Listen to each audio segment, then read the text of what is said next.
Electric flux next topic है। अभी तक हमने मेन 3 पार्ट कंप्लीट कर लिए हैं। एक हमारा कूलम्ब्स लॉ, एक इलेक्ट्रिक फील्ड और उसमें भी तीसरा था हमारा डाइपोल। अब हमारे टॉपिक का है हमारा इलेक्ट्रिक फ्लक्स। इससे हमारा एक अलग से टॉपिक चलेगा। तो सबसे पहले what is the meaning of flux. Flux हमारे 2 टाइप्स के होंगे, एक इलेक्ट्रिक और एक मैग्नेटिक, और कोई भी तरीके से हो सकता है, लेकिन हमारी बात ये समझ जाना है what is flux. Number of electric field lines perpendicular to specific area in electric field means किसी भी एरिया से जो number of electric field line निकलेंगी, जो कि परपेंडिकुलर निकलेंगी, हमेशा कैसी निकलेंगी, परपेंडिकुलर निकलेंगी, उन नंबर ऑफ लाइंस की को ही हम क्या बोलेंगे, फ्लक्स। सपोज मैं एक बात करूं कि मेरे पास एक स्फीयर है और इस स्फीयर से बाहर की ओर जो लाइंस निकल रही हैं वो कितनी निकल रही हैं, 10। तो ये क्या होगा हमारा 10 क्या है, number of electric field lines in particular specific area. इस एरिया से, इस स्फीयर के भी इस पॉइंट से कितना निकल रहा है, लाइंस निकल रही हैं 10। तो ये क्या है, फ्लक्स। और अगर ये इलेक्ट्रिक फील्ड लाइन है तो उन्हें बोलेंगे इलेक्ट्रिक फ्लक्स, और अगर ये मैग्नेटिक फील्ड लाइन होती तो उन्हें क्या बोलते, मैग्नेटिक फ्लक्स। तो हमारे पास ये अभी क्या आया, फ्लक्स मीन्स किसी भी स्पेसिफिक एरिया से इलेक्ट्रिक फील्ड में number of electric field line निकलने को हम क्या बोलते हैं, इलेक्ट्रिक फ्लक्स। इससे किससे डिनोट करते हैं, फाई से। और अगर ये इलेक्ट्रिक है तो फाई ई, मैग्नेटिक होता तो फाई बी। टाइप्स, फ्लक्स भी 2 टाइप का होता है, एक पॉजिटिव और एक नेगेटिव। अगर सरफेस से जो इलेक्ट्रिक फील्ड लाइंस हैं वो बाहर की ओर निकल रही हैं तो उसे हम बोलेंगे पॉजिटिव इलेक्ट्रिक फ्लक्स। अगर सरफेस से इलेक्ट्रिक फील्ड लाइंस इनसाइड आ रही हैं तो उसे हम बोलेंगे नेगेटिव इलेक्ट्रिक फ्लक्स। अब जब बाहर की ओर जाएंगी तो ये कैसे नेचर की होंगी, फैलेंगी। सरफेस से बाहर निकलने के बाद ये फैलेंगी तो इन्हें हम बोलेंगे डाइवर्जिंग नेचर। और अगर ये अंदर की ओर आ रही होंगी तो क्या होंगी, बाहर से आकर अंदर आएंगी, मतलब कि एक पॉइंट पर आएंगी तो इन्हें हम बोलेंगे converging nature. It is a scalar quantity क्योंकि नंबर ऑफ लाइन्स है। इसकी यूनिट जो होती है वो क्या होती है, वोल्ट मीटर, या दूसरी यूनिट होती है इसकी न्यूटन मीटर स्क्वायर पर कूलम। और भी यूनिट होती हैं वो अपन बाद में देखेंगे। और इसका डायमेंशन फॉर्मूला होता है ML/Q T-Q A इनवर्स। थोड़ी देर बाद आपको एक नया फॉर्मूला मिलेगा, उससे आपको ये ड्राइव करके हमें आपको भेजना होगा। अब सपोज हमारे पास एक एरिया है S1, इससे मैं कौन सा चार्ज रखा हुआ है, पॉजिटिव। तो इससे कौन सी इलेक्ट्रिक फील्ड लाइन निकलेंगी, इनसाइड या आउटसाइड, आउटसाइड, मतलब कि यहाँ से परपेंडिकुलर जाएंगी आउटसाइड। तो जितनी नंबर ऑफ लाइंस यहाँ से जाएंगी, सपोज मैंने यहाँ काउंट किया 1 2 3 4 5 6, तो यहाँ S1 से जो इलेक्ट्रिक फ्लक्स निकलेगा वो कैसा होगा, पॉजिटिव, सारा बाहर जा रहा है। दूसरा एक एरिया है S2 जिसमें चार्ज है Q माइनस वाला, तो इसमें सभी कहाँ से आएंगे, अंदर की ओर आएंगे। तो इसका जो फ्लक्स होगा वो कैसा होगा, नेगेटिव होगा। अब माना कि ये दोनों ही सरफेस एरिया किसी तीसरे सरफेस एरिया में आ रहे हैं, और अगर जितना चार्ज यहाँ है उतना ही चार्ज यहाँ है, और जितना एरिया यहाँ है उतना ही एरिया यहाँ है, तो जितना फ्लक्स आउटवर्ड होगा उतना ही फ्लक्स इनवर्ट होगा। तो अब मैं इस S3 सरफेस की बात करूँ तो इस S3 सरफेस में जो टोटल फ्लक्स की वैल्यू होगी वो कितनी होगी, 0, क्योंकि total positive flux is equal to total negative flux, तो टोटल फ्लक्स कितना होगा, 0। अब हमारे लिए बात करें जो हम सॉल्व करेंगे या जो हमारे क्वेश्चंस आएंगे, अगर कोई सरफेस एरिया है तो उसका जो सरफेस वेक्टर होता है वो हमेशा सरफेस के पॉइंट से परपेंडिकुलर होता है। मतलब कि अगर मैंने एक इस तरीके से कभी DS लिया होता तो इसकी भी डायरेक्शन क्या होती, अगर ये पॉइंट है तो ये परपेंडिकुलर आउटसाइड। अगर मैंने इस तरीके से एक स्फीयर लिया होता तो इस साइड क्या होती, दिस वन, मतलब कि पॉइंट से परपेंडिकुलर डायरेक्शन होती है। अब अगर आपकी इलेक्ट्रिक फील्ड डायरेक्शन ये है और वेक्टर सरफेस वेक्टर की डायरेक्शन ये है, तो हम बोलेंगे ये दोनों कैसे हैं, पैरेलल, या इनको हम ये बोल सकते हैं दोनों के बीच का जो एंगल है वो कितना है, 0। तो हमारे पास जो वैल्यू आती है, हमारे पास जो फाई की वैल्यू होती है वो होती है phi equal to E/ds cos theta. अगर यहाँ cos थीटा की वैल्यू 0 रख दें तो क्या आ जाएगा, cos 0, मतलब कि E/ds। और अगर कोई एंगल से हो, मतलब DS ये आपका है और E कहाँ है, किसी एंगल पर, थीटा पर अगर इंक्लाइंड है, तो आंसर क्या आएगा, phi equal to E D S cos theta. तो किसी भी सरफेस से निकलने वाले फ्लक्स को अगर हमें कैलकुलेट करना है तो उसके लिए फॉर्मूला क्या होगा, phi equal to E D S cos theta. ये कैसा प्रोडक्ट होता है दोनों का, दोनों क्या है, वेक्टर, और हमारा ये क्या है, स्केलर। तो दो वेक्टर का स्केलर प्रोडक्ट कौन सा आता है, डॉट प्रोडक्ट। और यहाँ भी कॉस भी है तो उससे भी समझ में आ रहा है। अब यहाँ special case, theta equal to 0 तो ई डी एस, और थीटा इक्वल टू 90 तो 0। अगर कोई बॉडी छोटे छोटे सरफेस एरिया से टूटकर बन रही है, तो यहाँ छोटा सरफेस एरिया हम क्या ले रहे हैं, डी एस। तो इधर फ्लक्स कितना आएगा, हमारा आएगा छोटा सा फ्लक्स, मतलब कि D phi equal to vector E dot vector D S. लेकिन हम बात करें पूरी बॉडी से रिलेटेड जो टोटल फ्लक्स होगा वो कितना होगा, तो वो हमारा कितना होगा, जो फाई होगा वो क्या होगा, डी फाई का इंटीग्रेशन, मतलब phi E equal to integration of vector E dot vector D S, या इसको हम क्या लिख सकते हैं, phi equal to integration of E D S cos theta. तो मतलब ये अब किसके आ गया, ये flux related to whole body, और वो अभी हम देख रहे थे वो क्या रहा था, फ्लक्स रिलेटेड टू किसी छोटे से सरफेस एरिया की बात कर रहे थे। तो हमारे पास फॉर्मूला आ गया phi equal to E D S cos theta. अब हमारे पास दो तरीके के सरफेस होंगे, एक ओपन सरफेस और एक close surface. For close surface जो फाई की वैल्यू होती है वो चार्जेस के डिस्ट्रीब्यूशन पर और उनके बीच की डिस्टेंस पर डिपेंड नहीं करते हैं, और अगर दोनों चार्ज इक्वल हों तो फ्लक्स कितना होगा, 0। अगर कोई डाइपोल या डाइपोल्स हों, मतलब डाइपोल होंगे तो टोटल चार्ज कितना होगा, डेफिनेटली पॉजिटिव जितना होगा उतना नेगेटिव होगा, मतलब पहला ही केस, तो फाई इक्वल टू 0। और अगर कोई चार्ज ही ना हो तो भी फाई इक्वल टू 0। हमारे पास दो तरीके सरफेस हैं, एक ओपन और एक क्लोज। जब ओपन सरफेस होता है तो केवल और केवल एक फॉर्मूला यूज होता है, phi equal to vector E dot vector D S का इंटीग्रेशन। लेकिन जब कोई क्लोज सरफेस की बात करते हैं तो हमारे पास दो फॉर्मूले होते हैं, एक तो phi equal to E dot D S, ये कब लगाना है, जब आपको एक्सटर्नल ई दिया हो, ई की वैल्यू आपको यहाँ दी होगी। और एक और फॉर्मूला है phi equal to Q upon epsilon naught, ये अभी हम देखेंगे कहाँ से आया। ये हम तब लगाएंगे जब हमें चार्ज दिया होगा। तो जब इलेक्ट्रिक फील्ड दी होगी तो कौन सा फॉर्मूला, नॉर्मल वन, और ये जो लगाएंगे ये कौन सा फॉर्मूला, जब चार्ज दिया होगा। इसको हम बोलेंगे गॉस थ्योरम का फॉर्मूला। अभी गॉस थ्योरम क्या होती है अगले वीडियो में हम देखते हैं। Again one of the most important question for the CBSE exam, that is Gauss theorem. Gauss theorem was given by Carl Friedrich Gauss. He was born in 1777 and death 1855. गॉस theorem क्या होती है, Gauss theorem सबसे पहले ये केवल और केवल क्लोज सरफेस के लिए होती है। The total flux related to any close surface is always equal to 1 upon epsilon naught times of the total charge inside the surface और इनसाइड द बॉडी। मतलब कि अगर किसी सिस्टम में, किसी बॉडी में टोटल चार्ज Q है तो इस पूरी बॉडी से रिलेटेड टोटल जो फ्लक्स होगा वो फ्लक्स होगा इस चार्ज का 1 अपॉन एप्सिलॉन नॉट टाइम्स, मतलब कि ये Q total into 1 upon epsilon naught. तो फाई इक्वल टू कितना आ गया, Q अपॉन एप्सिलॉन नॉट। अभी लास्ट वीडियो में हमने इसका एक फॉर्मूला देखा था ना, वही है। तो गॉस थ्योरम क्या होती है, phi equal to Q upon epsilon naught. या इसकी स्टेटमेंट क्या होगी, किसी भी सिस्टम से में टोटल जो फ्लक्स होता है वो उस सिस्टम में प्रेजेंस टोटल चार्ज का 1 अपॉन एप्सिलॉन नॉट टाइम्स होता है, दैट इज गॉस थ्योरम। अब हमें इसको क्या करना है, प्रूव। तो माना कि एक स्फीयर है जिसकी रेडियस कितनी है, स्मॉल r, इसके सेंटर में टोटल चार्ज कितना है, प्लस Q। अब इस स्फीयर के सरफेस पे कहीं भी एक पॉइंट हमने ले लिया P, ये हमने P लिया, और P बहुत छोटा पॉइंट है, इसके छोटे से सराउंडिंग के पास हमने एक छोटा सा एरिया लिया DS। तो इसके DS का वेक्टर कहाँ जाएगा, हमारी ये DS की डायरेक्शन हो गई। अब क्योंकि ये स्फीयर है, स्फीयर से E की जो डायरेक्शन होती है वो हमेशा कैसी होती है, परपेंडिकुलर। तो इस पॉइंट पर E की डायरेक्शन भी क्या जाएगी, दिस वन, मतलब कि E ये जा रहा है, DS ये जा रहा है, दोनों के बीच का एंगल कितना हो रहा है बेटा, 0, थीटा इक्वल टू 0।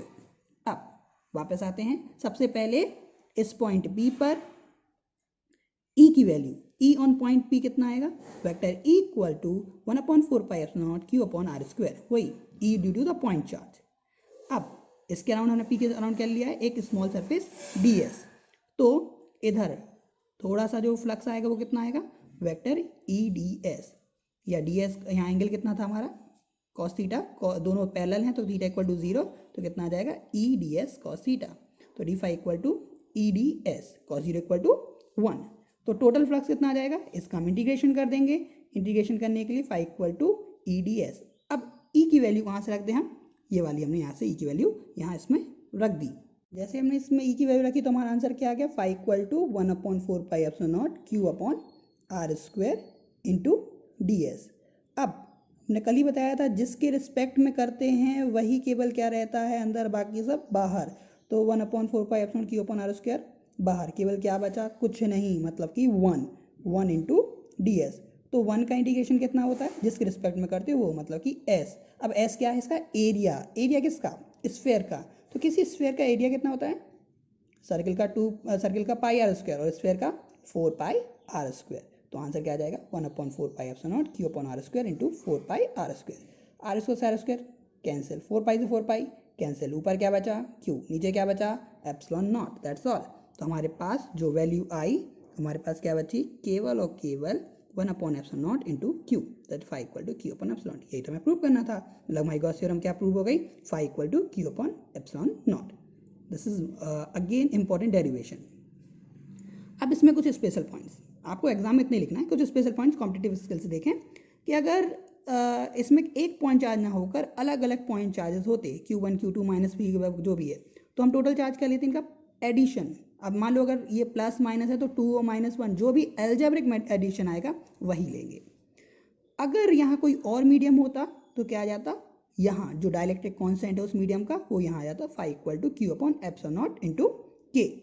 और अगर इस सिस्टम में कोई चार्ज नहीं है और चार्ज कोई सिस्टम के बाहर रखा होता तो जो फ्लक्स आता वो कितना आता, 0, क्योंकि हम तो चार्ज लेंगे वो कितना लेंगे, केवल और केवल अंदर का ही लेंगे उसमें। आगे हम जो देखने वाले हैं ये हमारे न्यूमेरिकल्स को सॉल्व करने में हेल्प करेगा और कॉम्पिटिटिव के लिए बहुत इंपॉर्टेंट है, CBSE में भी इसके न्यूमेरिकल्स आते हैं। तो अगर हम देखें कि हमारे पास एक सिलेंडर है और सिलेंडर में हमारे पास कोई चार्ज की बात नहीं कर रहे, हम बात कर रहे हैं हमें ई दिया हुआ है डायरेक्ट, ई की वैल्यू कहाँ दी हुई है, नीचे से ऊपर की ओर जा रही है। तो अब हम कौन सा फॉर्मूला लगाएंगे, हमने देखा था जब क्लोज सरफेस है, सिलेंडर कैसा है, क्लोज सरफेस है, ठीक है। जब हम जानते हैं कि जब हमारे पास दो ऑप्शन होते हैं क्लोज वाले के लिए, तो क्लोज वाले के लिए हमने देखा था कि दो फॉर्मूले हमारे पास अवेलेबल हैं, कौन कौन से, एक phi equal to E dot D S और एक phi equal to Q upon epsilon naught. तो हम यहाँ कौन सा लगाएंगे, जहाँ क्या दिया हुआ एक्सटर्नल ई दिया हुआ, तो हम कौन सा फॉर्म लगाएंगे, ई डी एस। तो इस क्वेश्चन में हम ये लगाएंगे ई डी एस। तो देखें सबसे पहले अगर हम बात करें यहाँ 3 एरिया हैं, 1 2 और ये 3, हमारे सिलेंडर में 3 एरिया होते हैं। मतलब अगर हम इसको देखें, एक हमारे पास कैप अगर हम ले लेते हैं तो ये एक सिलेंडर है, तो एक इसमें ये वाला एरिया होता है, इस साइड वाला एरिया ये कितना होता है पाई आर स्क्वायर, एक एरिया ये होता है, ये भी कितना होता है पाई आर स्क्वायर, और एक एरिया ये होता है जो हम इसको बोलते हैं CSA जो हम बोलते थे, ठीक, कर्व सरफेस एरिया।